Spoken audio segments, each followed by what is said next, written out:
Moikka kaikille ja tervetuloa Charmia keittiöille. Mulla on tarkoitus leipoa täältä joka viikko ennen joulua. Tehdään nopeita ja helppoja jouluisia reseptejä. Ensimmäiseksi tehdään keksivoikorvapuusteja ja aloitetaan tuosta pullataikinan valmistuksesta. Lämmitetään maito käden lämpöiseksi, murennetaan joukkoon hiiva, sekoitetaan tämä tasaiseksi ja lisätään joukkoon sokeri, suola, kardemumma ja kananmuna. Sekoitetaan tämäkin tasaiseksi ja lisätään joukkoon noin 2/3 jauhoista ja alustetaan taikina. Sitten lisätään joukkoon pehmeä kautta sulavoi ja loput jauhot. Tämän jälkeen vaivataan taikinaa noin 10 minuuttia yleiskoneella, jotta siihen muodostuu hyvä sitko. Käsin tämä kestää luonnollisesti kauemmin. Taikina on valmista, kun se juuri ja juuri irtoaa kulhon reunoilta. Tällöin jauhoja on lisätty tarpeeksi.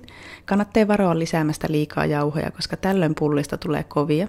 Jauhoja ei myöskään kannata lisätä hirveästi vaivaamisen jälkeen enää, koska tällöin pullista tulee myös kuivia. Sitten annetaan taikinan kohota lämpimässä paikassa vähintään 40 minuuttia.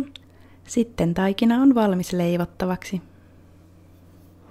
Valmistetaan sitten tämä täyte, eli keksivoitahna. Tuo on tosi nopea ja helppo valmistaa. Tähän voi periaatteessa käyttää mitä tahansa keksejä, mutta mä suosittelen käyttää joko piparkakkuja tai kandisokerikeksiä, niin se tulee paras lopputulos. Keksivoitahan voi käyttää minkä tahansa levitteen tapaan. Sitä voi antaa lahjaksi tai käyttää vaikka lättyjen tai vohveleiden päälle, kakun täytteeksi, jäätelöön, oikeastaan ihan mihin tahansa. Aloitetaan hienontamalla keksit tehosekoittimessa tai blenderissä. Jos ei omista minkään sortin blenderiä, niin tätä on kyllä vähän vaikea valmistaa. Tämmönen integroitu pistorasia pöydässä on ihan älyttömän kätevä. Mä haluan kotia tämmöisen.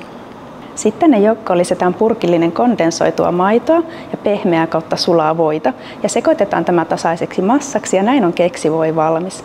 Mulla on arvatenkin aika paljon kaikkia pienkodinkoneita, mutta mä tykkään pitää pöytäpinnat siistinä, joten mulla on tosi tärkeää, että keittiössä on paljon kaappia ja laatikkotilaa. Tää on aika kiistanalainen aihe, mutta mä tykkään siitä, että kaapit ylettyy ihan keittiön kattoon asti.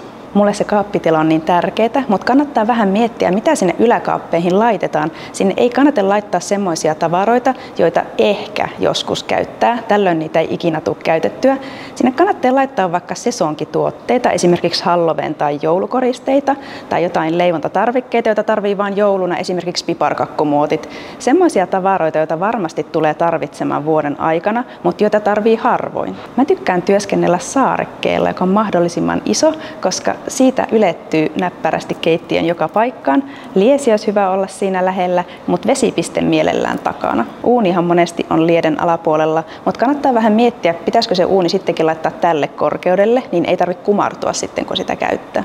Mä tietenkin videokuvaan paljon keittiössä, se nyt ehkä suurimmalle osalle ei ole kovin tärkeää, mutta mulla on myös tärkeää, että keittiöstä ei tule heijastuksia. Esimerkiksi tässäkin on integroidut jääkaapit, mikä on ihan mahtavaa, koska mulla kotona jääkaapeista heijastuu mun spottivalot niin voimakkaasti, että ne häiritsee joka videossa. Sitten kun pullataikin on kohonnut, niin jaetaan se 4 osaan ja kaulitaan jokainen pala levyksi. Sitten levitetään taikinan päälle ohuelti keksivoitahna. Sitten kääritään taikina rullalle ja leikataan osiin. Näiden pullien kannattaa antaa kohota vielä lämpimässä paikassa ennen paistamista. Jos näihin pulliin halutaan korvapuustille ominainen muoto, niin ne kannattaa painaa keskeltä kasaan, esimerkiksi grillitikun avulla.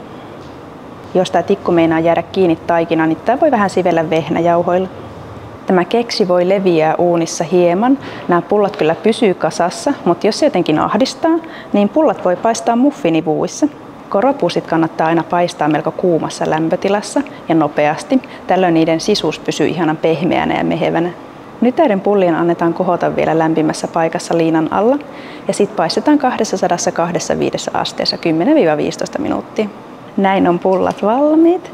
Nämä on siitäkin näppäriä, että jos näitä ei tule kaikkia heti syötyä, niin sitten näistä voi osan pakastaa.